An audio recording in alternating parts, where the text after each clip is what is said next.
Assalamualaikum warahmatullahi wabarakatuh. Selamat datang di pelajaran Pendidikan Kewarganegaraan kelas 11. Hari ini bersama Ibu Siti Nurhalifa. Salam Pancasila. Pada kesempatan ini kita akan belajar materi bab 2 yaitu mengenai demokrasi.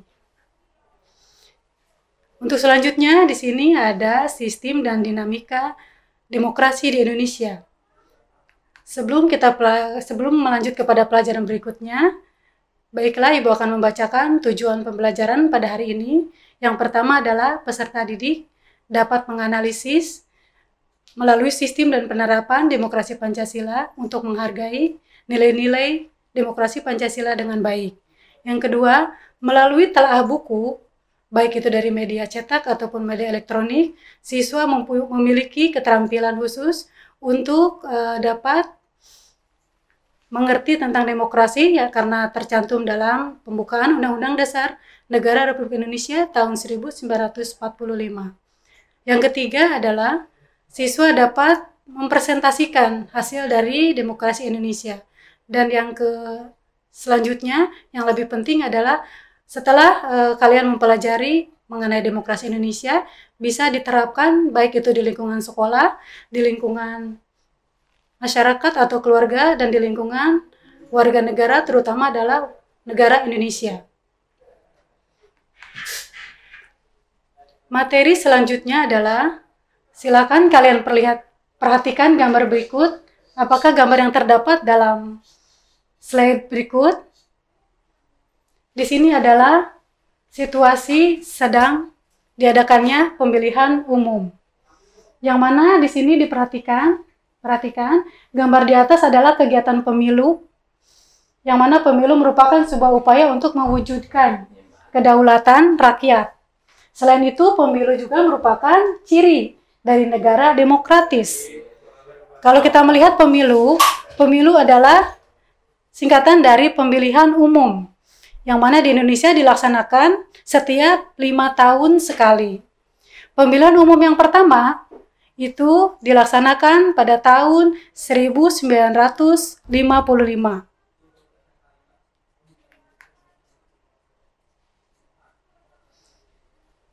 Sebelum mempelajari prinsip, marilah kita menyimak video berikut ini.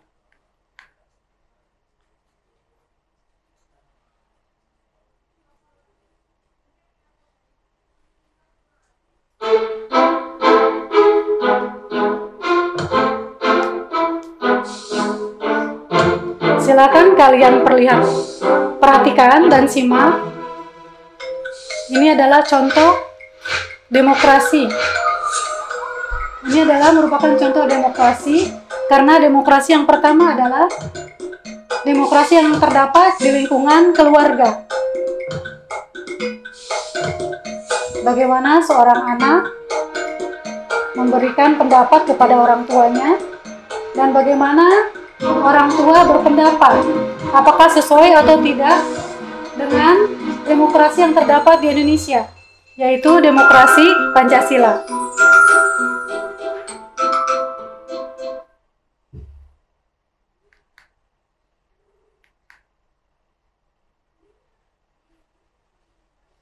Selanjutnya kita lihat di sini bagaimanakah penerapan sistem demokrasi. Kita melihat pengertian dari demokrasi.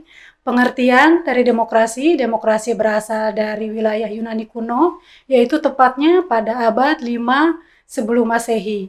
Yang mana di sini demokrasi berasal dari dua kata, demos dan kratos. Demos artinya rakyat atau masyarakat, sedangkan kratos adalah artinya aturan atau kekuasaan atau kedaulatan ada di tangan rakyat. Nah, di sini kalau kita melihat dari definisi atau pengertian dari demokrasi itu sendiri, yaitu demokrasi adalah kedaulatan ada di tangan rakyat, karena memang dari rakyat untuk rakyat. Selanjutnya, bagaimanakah ciri pokok berjalannya proses demokrasi? Ciri pokok berjalannya suatu demokrasi itu adalah yang pertama, adanya pemerintah menjalankan kehendak dan kepentingan rakyat itu sendiri. Dan yang kedua, adanya pemisahan dan pembagian kekuasaan. Untuk selanjutnya, adanya mekanisme yang dapat dipertanggungjawabkan oleh pemerintah. Nah, di sini untuk penjabaran selanjutnya ada yang dinamakan dengan prinsip dari demokrasi itu sendiri. Prinsip demokrasi dibagi menjadi 3. Yang pertama adalah adanya keterlibatan warga negara. Jadi seorang warga negara harus terlibat atau harus ikut serta dalam pembuatan keputusan kebijakan publik. Untuk yang kedua adalah tingkat persamaan. Persamaan di antara warga negara itu persamaan baik persamaan dalam hak ataupun persamaan dalam kewajiban. Yang ketiga adalah kebebasan atau kemerdekaan. Dan kebebasan atau kemerdekaan yang diakui dan dipakai oleh warga negara yang tentunya sesuai dengan pembukaan Undang-Undang Dasar 1945. Nah, di sini poin yang kedua, bagaimanakah macam-macam demokrasi? Macam-macam demokrasi dilihat ada 2, berdasarkan yang pertama berdasarkan cara penyaluran kehendak rakyat dan ada yang berdasarkan titik perhatian. Di sini demokrasi berdasarkan cara penyaluran pendapat rakyat, diantaranya dibagi menjadi 3. Yang pertama adalah demokrasi langsung. Demokrasi langsung itu di mana seorang warga negara atau rakyat itu diikat atau diikutsertakan dalam proses pengambilan keputusan. Sedangkan demokrasi tidak langsung atau demokrasi perwakilan itu aspirasi rakyat itu disalurkan melalui para wakil rakyat. Dan di sini ada yang dinamakan dengan demokrasi referendum. Apa itu demokrasi referendum? Demokrasi referendum itu adalah sistem pengawasan langsung dari rakyat, yang mana dijelaskan bahwa rakyat memilih wakilnya untuk duduk di dalam lembaga perwakilan rakyat. Tapi wakil rakyat dalam menjalankan tugasnya memiliki atau harus diawasi oleh rakyat. Nah, itulah yang dinamakan dengan perwakilan atau demokrasi secara referendum. Nah, demokrasi secara referendum ini diselenggarakan atau di salah satu negara, yaitu negara Swiss. Untuk selanjutnya di sini macam-macam demokrasi berdasarkan titik perhatiannya.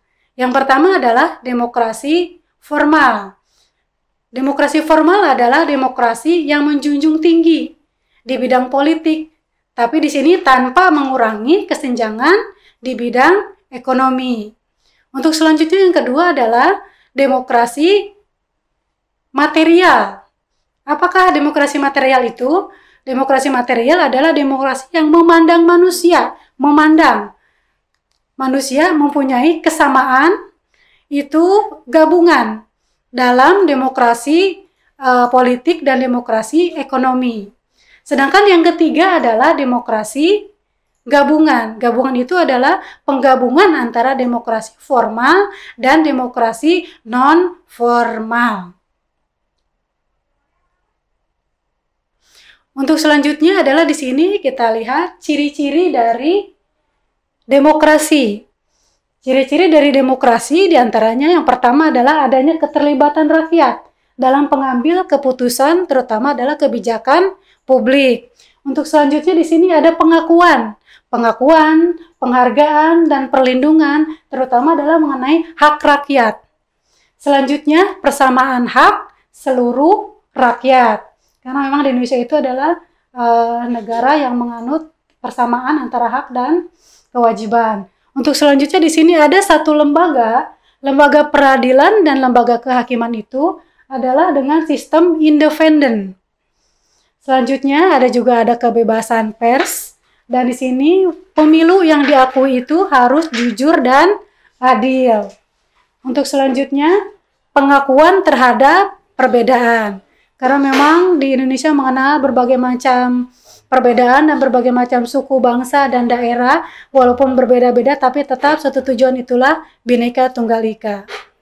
Demikian dari Ibu, terima kasih atas perhatiannya. Sampai jumpa kepada pelajaran yang akan datang. Assalamualaikum warahmatullahi wabarakatuh. Salam Pancasila.